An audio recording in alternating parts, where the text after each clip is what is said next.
muraho neza aho muherereye kandi turacyari kumwe kandi dukomeza kwiga hejuru y'indirimbo no gukomeza kuramya Imana, kuyihimbaza mu buryo butandukanye.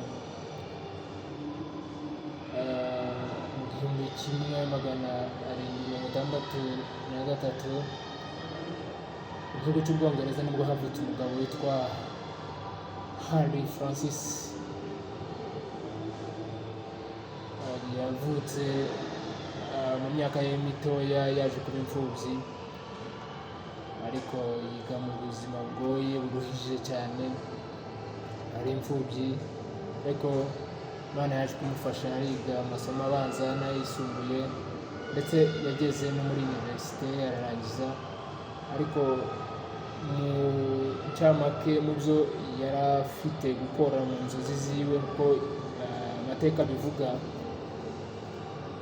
kuko yari afite gahunda yo kwiga kugira ngo azobe umuganga we dogiteri, ariko ntibyaje gukunda kubera ko yabivuze mu mateka yandika avuga ngo inzozi ziwe zaje guhinduka bitewe n'inshuti yiwe bari bari kumwe yapfuye ari mu maboko yiwe. Areba ubuzima bwe aho yacikanye inshuti yiwe ari mu maboko yiwe. Icyo gihe ngo yari ari mu myaka 27, ngo nicyo gihe ubuzima bwe bwahindutse, cyangwa se viziyo yiwe yahise ihinduka yo kutaba umuganga, ahitamo gukorera Imana nyabyo. Aravuga ati reka nishore mu byo gukorera Imana. Hari indirimbo ze ntizamenyekanye agihari cyane, ariko yaje kumenyekana cyane kuba maarufu ari uko amaze gupfa. Nyuma yaje kugwara bukeya, ariko aje kwimukira mu cyaro cyo mu ntara imwe yo mu Bwongereza, cyane cyane hariho tourisme n'amashamba aho ngaho hafi. Yakundaga kugendagendamo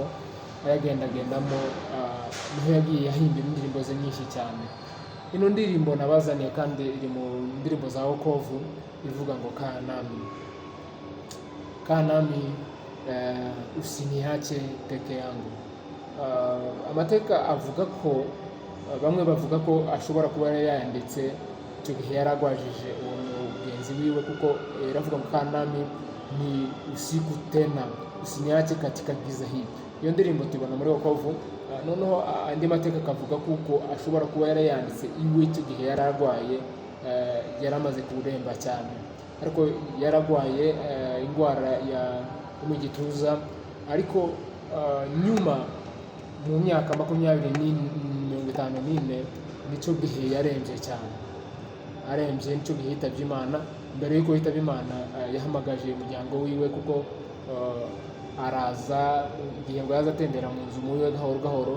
Nicyo gihe yajyamye mu gitanda asohokana afite imyandiko y'ino gitero yayize ino ndirimbo. Amaze kuyandika mu minsi mike yashyirwa mu njyana. Nyuma hakigihe gito cyane muri uwo mwaka wa 50, yari yeneje imyaka 54, icyo gihe Harry yitabye Imana. Arangije iyo ndirimbo yategetswe ko igomba kuririmbwa ku kiriyo cyiwe.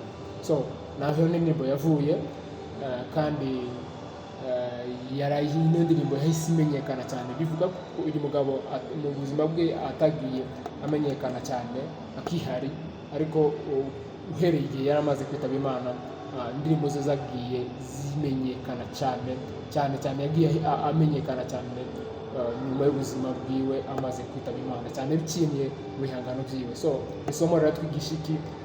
Hari igihe nta gihe na gito gihari cyo kwica nabi, ariko hari igihe ushobora gukora ibintu ugasa nkaho bitari kumenyekana, ariko Imana irabizi kandi bizogenda bimenyekana nubwo bwihari.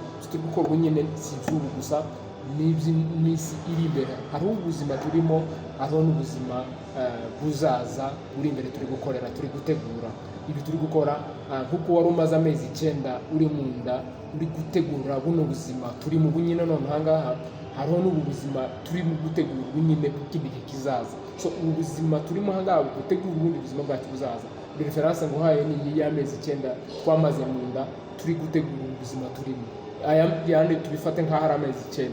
So aya mezi yandi ari imbere, ubu buzima nabwo turimo tubifate nka amezi 9 turimo turi gutegura buriya buzima bundi turi hariya buzaza. Ka nami usiniache peke yangu. Ubuzima bw'uyu mugabo nubwo bamwe bavuga ko yabwanditse iba bwiyandikaho, ariko hari n'igihe abandi hariho n'andi mateka avuga ko ashobora kuba yarayanditse indirimbo mu gihe yaragwajije uwo muvandimwe we. Yakuze atekereza kuzaba umuganga, ariko nyuma yo kubona ubuzima ko bumeze Imana ite kumuhamagara aza kuba umukozi w'Imana utangaje muri ubwo buryo. So abo muhinduzi ukomeye mu ndirimbo zigiye zitandukanye ziri mu gitabo cya Kovu, nazo mutegereze tuzibazanire. Imana bamugisha aho muherereye hose, kandi dukomeze tubane dusangize bino bihimbano by'umwuka. Imana ikomeze yuzuze umwuka w'Imana w'ibihimbano mu mitima yacu. Ngire umunsi mwiza, kandi Imana ibafashe aho muherereye hose. Murakoze cyane.